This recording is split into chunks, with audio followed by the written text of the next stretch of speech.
മോശയോട്, கர்த்தர் மோசேயை நோக்கி, അഹരോന്റെ വടി മത്സരികൾക്ക് ഒരു അടയാളമായിരിക്കും. ஆரோனின் கோல் அந்த கலகக்காரருக்கு விரோதமான அடையாளமாகும். Praise the Lord. Hallelujah. Praise the Lord. Hallelujah. Praise the Lord. Hallelujah. You are the sign. நீங்கள் தான் அடையாளம். You are the sign board. நீங்க தான் ஒரு சைன் அடையாள போர்டா இருக்கீங்க. നീ ദൈവത്തിന്റെ സൈനാണ്. நீங்க தேவனுடைய அடையாளமாய் இருக்கிறீர்கள். നീ മത്സരികൾക്ക് ഒരു അടയാളമാണ്. நீங்க கலகக்காரர்களுக்கு ஒரு அடையாளமாய் இருக்கிறீர்கள். നീ ദേശത്തിന് ഒരു അടയാളമാണ്. நீங்கள் உங்கள் தேசத்திற்கு ஒரு அடையாளமாய் இருக்கிறீர்கள். നീ ശത്രുവിന് ഒരു അടയാളമാണ്. நீங்கள் ஒரு சத்துருவுக்கு அடையாளமாய் இருக்கிறீர்கள். നീ പഠിക്കുന്ന സ്കൂളിന് നീ ഒരു അടയാളമായിരിക്കും. நீங்கள் படித்துக் கொண்டிருக்கிற ஸ்கூல்ல நீங்கள் ஒரு அடையாளமாய் നീ இருப்பீர்கள். പഠിക്കുന്ന കോളേജിൽ നീ ഒരു അടയാളമായിരിക്കും. நீங்க படிக்கிற காலேஜ்ல நீங்க அடையாளமாய் നീ இருக்கிறீர்கள். ജോലി ചെയ്യുന്ന സ്ഥാപനത്തിന് നീ ഒരു അടയാളമായിരിക്കും. நீங்க வேலை செய்கிற கம்பெனியில நீங்க அடையாளமாய் இருப்பீங்க. നിന്റെ സഭയ്ക്ക് നീ ഒരു അടയാളമായിരിക്കും. உங்கள் சபைக்கு நீங்கள் ஒரு அடையாளமாய் இருப்பீர்கள். ഹല്ലേലൂയ. ஹalleluya. ഞാൻ വീണ്ടും പറയുന്നു, மறுபடியும் சொல்கிறேன், ഈ സബ്ജക്ട് അടുത്ത സെക്ഷനിലെ പൂർത്തിയാകത്തുള്ളൂ. ஆமே, இந்த செய்தி அடுத்த ஆராதனையில தான் நிறைவு பெறும். എങ്കിലും നിങ്ങൾക്ക് വിഷമമില്ലാത്ത രീതിയിൽ ഞാൻ ഇതിനെ കൺക്ലൂഡ് ചെയ്യും. ஆமே, உங்களுக்கு வருத்தம் இல்லாத நிலையில இந்த செய்தியை நான் முடிப்பேன். ഹല്ലേലൂയ. ஹalleluya.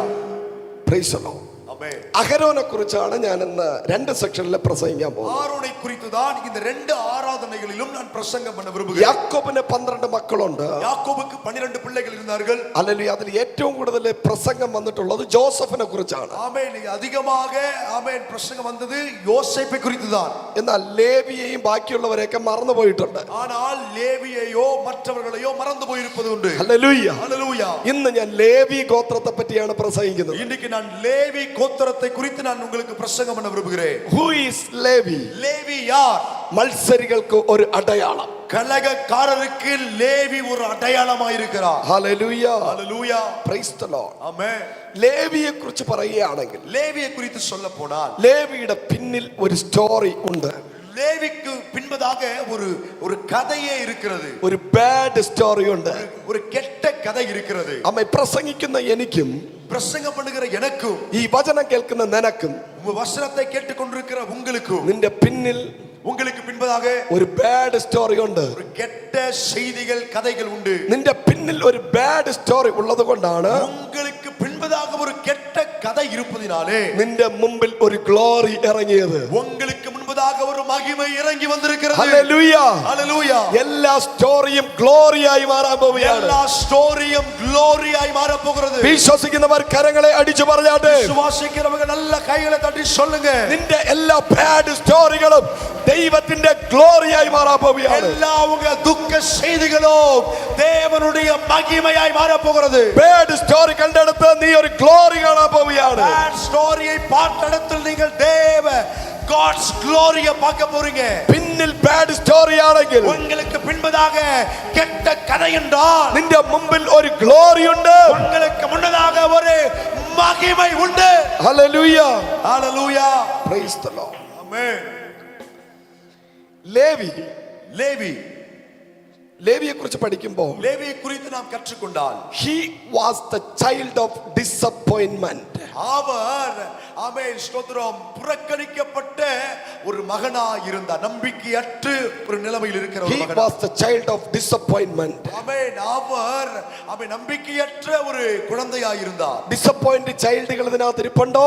ஆமென். நம்பிக்கையற்ற நிலைமையில கைவிடப்பட்ட நிலைமையில் இருக்கிற பிள்ளைகளாய் யாராவது இங்க இருக்கீங்களா? ബോൺ ബേബിയിലെ ഡിസപ്പോയിന്റിലൂടെ കടന്നു പോകുന്ന ആരെങ്കിലും ഉണ്ടോ? பிறக்கும் பொழுதே வேதனையில பிறந்து வேதனையில வளர்ந்தவர்களா இருக்கீங்களா? ഇന്ന് എന്റെ മെസ്സേജിന്റെ കൺഫർമേഷൻ പാസ്റ്റർ പ്രാർത്ഥനയിൽ പറഞ്ഞു. ஆமென். என்னுடைய செய்தியின் இந்த ஆமென் கன்ஃபர்மேஷன் உறுதிய ஆமென் பாஸ்டர் அவர்கள் பிரசங்கம் அந்த சொல்லும் பொழுதே சொன்னார்கள், എല്ലാ ശാപങ്ങളും അനുഗ്രഹമായി മാറും. எல்லா சாபங்களும் ஆசீர்வாதமாய் மாறும் என்று. ഹല്ലേലൂയ. ஹalleluya. അത് തന്നെയാണ് ഇന്നത്തെ മെസ്സേജ്. அதுதான் இன்றைய செய்தியும். നിനക്കെതിരെ വന്ന സകല ശാപങ്ങളും உங்களுக்கு எதிராய் வந்த சகல சாபங்களும் അനുഗ്രഹമാക്കി മാറ്റുന്നവൻ ஆசீர்வாதமாய் மாற்றுகிறவர் ഇന്ന് പകരം നമ്മുടെ നടുവിലുണ്ട്. இந்த பகலில் நம் நடுவிலே இருக்கிறார். ഹല്ലേലൂയ. ஹalleluya. ഈ ബേബി, இந்த குழந்தை, ഈ ഈ ലേവി എന്ന് പറഞ്ഞ ചൈൽഡ് இந்த லேவி என்று சொல்லப்படுகிற இந்த பிள்ளை ഡിസപ്പോയിന്റ്മെന്റ് ബേബി ആയിരുന്നു. இது அவன் நம்பிக்கையற்ற ஒரு பிள்ளையாய் அல்லது எதிர்பார்த்த அளவு இல்லாத ஒரு பிள்ளையாய் இருந்தது. ഹല്ലേലൂയ.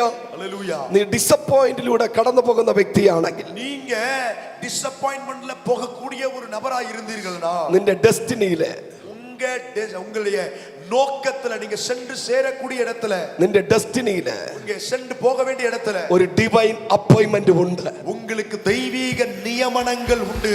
വിശ്വസിക്കുന്നവർ കരങ്ങളെ അടിച്ചു പറഞ്ഞാട്ടെ. விசுவாசிக்கிறவர்கள் கையில தட்டி சொல்லுங்க, എന്റെ ഡെസ്റ്റിനിയിൽ ഒരു ഡിവൈൻ അപ്പോയിന്റ്മെന്റ് മറഞ്ഞിരിക്കുന്നു. என்னுடைய டெஸ்டினில ஒரு டிவைன் அப்பாயின்ட்மென்ட் மறைந்திருக்கிறது. ഹല്ലേലൂയ. ஹல்லேலூயா. ഞാൻ മത്സരികൾക്ക് ഒരു അടയാളമായി മാറും. கலகக்காரர்களுக்கு ஒரு அடையாளமாய் மாறுவேன். ഞാൻ ദൈവത്താൽ തെരഞ്ഞെടുക്കപ്പെട്ടു എങ്കിൽ, நான் தேவனால் தெரிந்தெடுக்கப்பட்டிருக்கிறேன் என்றால், ആർക്കും നിന്നെ പിരിച്ചുവിടാൻ പറ്റത്തില്ല. யாராலும் உங்களை துரத்தி விட முடியவே முடியாது. യഹൂദന്മാരെ കുറിച്ച് പഠിക്കുമ്പോൾ, யூதர்களை குறித்து கற்றுக்கொள்ளும் போது, ഹല്ലേലൂയ, സകല യഹൂദന്മാർ ചിതറിപ്പോയി. சகல யூதர்களும் சிதறடிக்கப்பட்டார்கள். യേശുവിന്റെ മരണത്തിൽ മുഖ്യമായ പങ്ക് യഹൂദന്മാർക്കുണ്ടായിരുന്നു. ஆமென். இயேசுவின் மரணத்துல முக்கிய பங்கு இந்த யூதர்களுக்கும் இருந்தது. മനുഷ്യപുത്രന്റെ മരണത്തിന് പങ്കുള്ളവരെല്ലാം ദേശം വിട്ട് ഓടിപ്പോയി. மனுஷகுமாரனுடைய மரணத்தில் பங்காளிகளாய் இருந்தவர்கள் எல்லாம் தேசத்தை விட்டு சிதறி போனார்கள். സകല യഹൂദന്മാരും പറഞ്ഞു, சகல யூதர்களும் சொன்னார்கள், യേശുവിന്റെ രക്തം നമ്മുടെ മേലും നമ്മുടെ തലമുറയുടെ മേലും വരട്ടെ. ஓ இயேசுவின் ரத்தம் எங்க மேலையும் எங்க தலைமுறை மேலையும் வரட்டும். അവനെ ക്രൂശിക്ക. ஆமென். அவர்களை சிலுவையில் அறையும் என்று சொன்னார்கள். അങ്ങനെ സകല ജനവും ചിതറിപ്പോയി. அப்படியாக சகல ஜனங்களும் சிதறடிக்கப்பட்டார்கள். ചിതറിപ്പോയ സകല യഹൂദന്മാരും, சிதறி போனதான சகல யூதர்களும், 80% യഹൂദന്മാർ 80% யூதர்களும் സ്പെയിൻ എന്ന രാജ്യത്തിലാണ് പോയി പാർത്തത്. ஸ்பெயின் என்று சொல்லப்படுகிற தேசத்துல போய் தான் குடியேறினார்கள். 80% യഹൂദന്മാര് സ്പെയിനിലാണ് തമ്പേറിയത്. 80% யூதர்களும் ஸ்பெயின் தேசத்துல போய் குடியேறினார்கள். Hallelujah. Hallelujah. Praise the Lord.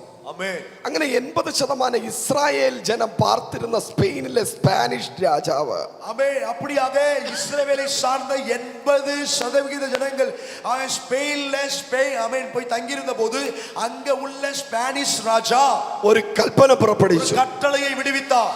സകല യഹൂദന്മാരും சகல யூதர்களும் കത്തോലിക്ക സഭയിൽ മെമ്പർഷിപ്പ് ആകണം. கத்தோலிக்க சபையில் அங்கத்தினர்களாய் மாற வேண்டும் என்று சொன்னார். സ്പിരിച്വൽ ലെവലില് അവരുടെ ജാതി വിട്ട് മാറാത്ത യഹൂദൻ, ஆவிக்குரிய நிலைமையில் தங்களுடையதான அந்த நிலையை விட்டு மாறாத விலகாத அந்த யூதர்கள், ഈ സ്പിരിച്വൽ മേഖലയിൽ യഹൂദൻ ഭയങ്കര സ്ട്രോങ് ആണ്.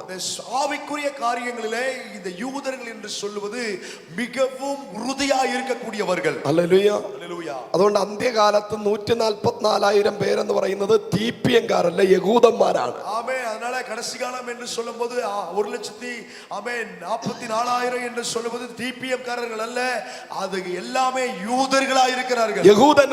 യഹൂദന്മാർക്ക് മാത്രമേ, யூதர்களுக்கு மட்டுமே മഹോപദ്രവ കാലത്ത് കർത്താവിന് വേണ്ടി പിടിച്ചു നിൽക്കാൻ പറ്റത്തുള്ളൂ. மகா உபத்திரவ காலகட்டத்தில் கர்த்தராக இயேசு கிறிஸ்துவுக்காக உறுதியாய் நிலைத்து நிற்க முடியும். നമ്മളെല്ലാവരും സ്വർഗത്തിൽ എടുക്കപ്പെടും. நாம் எல்லோரும் பரலோகத்துக்கு எடுத்துக்கொள்ளப்படுவோம். ആ 144,000 എന്ന് പറയുന്നത് യഹൂദന്മാരായിരിക്കും. 144,000 என்று சொன்னால் 1,44,000 பேர் என்று சொன்னால் அவர்கள் எல்லோரும் யூதர்களை சார்ந்தவர். അവർ സ്പിരിച്വാലിറ്റിയിൽ ഭയങ്കര സ്ട്രോങ് ആയിരിക്കും. அவர்கள் ஆவிக்குரிய நிலையில் மிகவும் வலிமையானவர்களாய் இருப்பார்கள். ഹല്ലേലൂയ. ஹல்லேலூயா. മരിച്ചാലും അവരുടെ വിശ്വാസം വിട്ട് മാറത്തില്ല. மரித்து போனாலும் அவருடைய விசுவாசத்தை விட்டு ஒரு நாள் விலக மாட்டார்கள். അങ്ങനെ അവർ സ്പാനിഷ് രാജാവിന്റെ കൽപ്പനയെ ധിക്കരിച്ചു. 3 മാസം ടൈം കൊടുത്തു.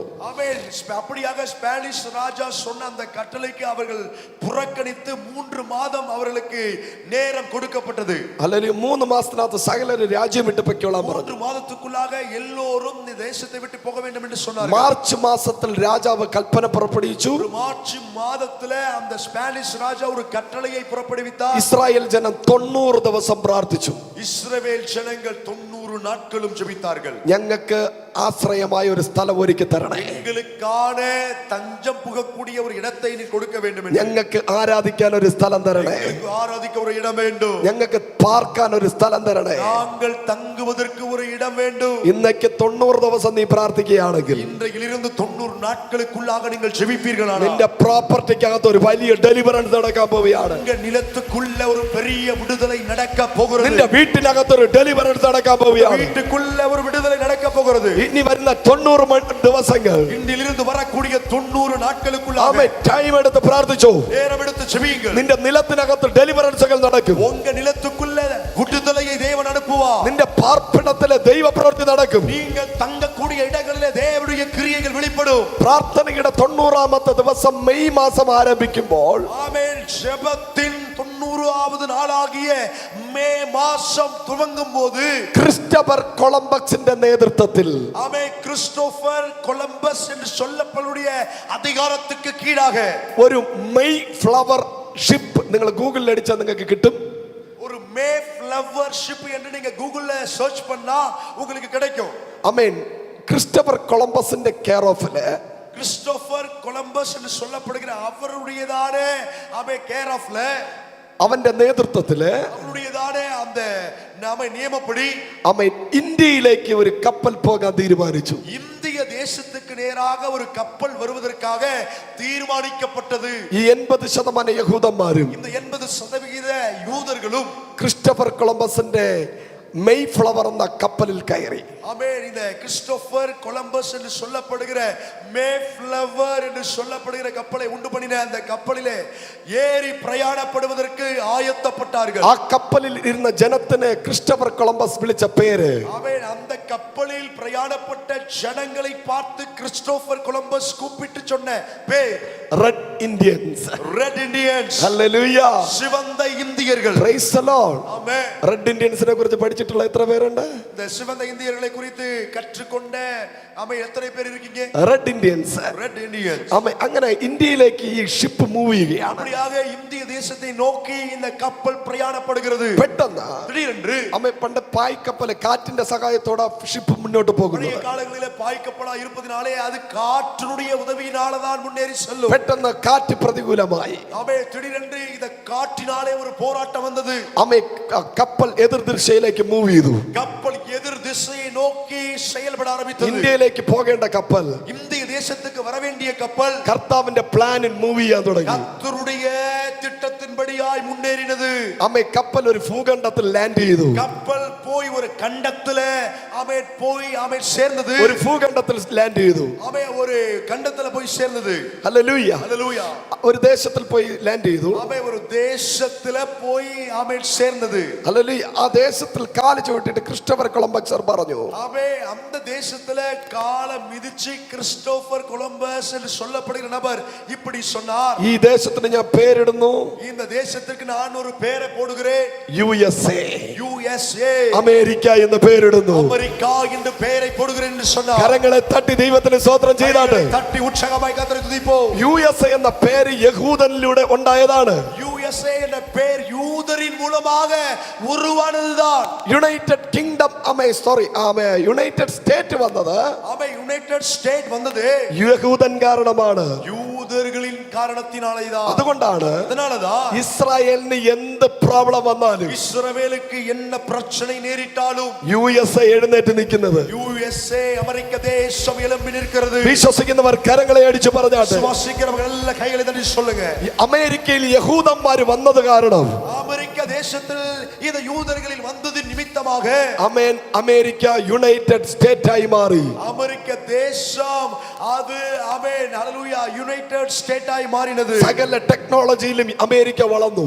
எல்லா அறிவியல் நுட்பங்களிலும் இந்த அமெரிக்க தேசம் வளர்கிறதா இருந்தது. ദൈവത്തിന്റെ ജനം എവിടെയുണ്ടോ தேவ ஜனம் எங்க இருக்கிறார்களோ അവിടെ താഴ്ചയല്ല, அங்க தாழ்வு அல்ல, അവിടെ ഉയർച്ച തന്നെ കാണും. அங்க உயர்வைதான் பார்ப்பார்கள். വിശ്വസിക്കുന്നവർ കരങ്ങളെ അടിച്ചു പറഞ്ഞാട്ടെ. சுவாசிக்கிறவங்க நல்ல கைகளை தட்டி சொல்லுங்க. If you are child of God, நீங்கள் தேவ பிள்ளையானால் ദൈവത്തിന്റെ അഭിഷേകമുള്ളവൻ എവിടെ പാർക്കുന്നു? தேவன் அபிஷேகம் அபிஷேகத்தை பெற்றதான பிள்ளைகள் எங்கே தங்குகிறார்களோ അവിടെ നീ താഴ്ച കാണത്തില്ല, அங்கே நீங்கள் தாழ்வை பார்க்க மாட்டீர்கள், അവിടെ നീ ഉയർച്ച തന്നെ കാണും. அங்கே நீங்கள் உயர்வை தான் பார்ப்பீர்கள். മനസ്സിലാകുന്നവർ ദൈവത്തിന് സ്തോത്രം ചെയ്താട്ടെ. புரிந்து கொண்டவங்க கைகளை உயர்த்தி கர்த்தரை ஸ்தோத்திரம் பண்ணுங்க.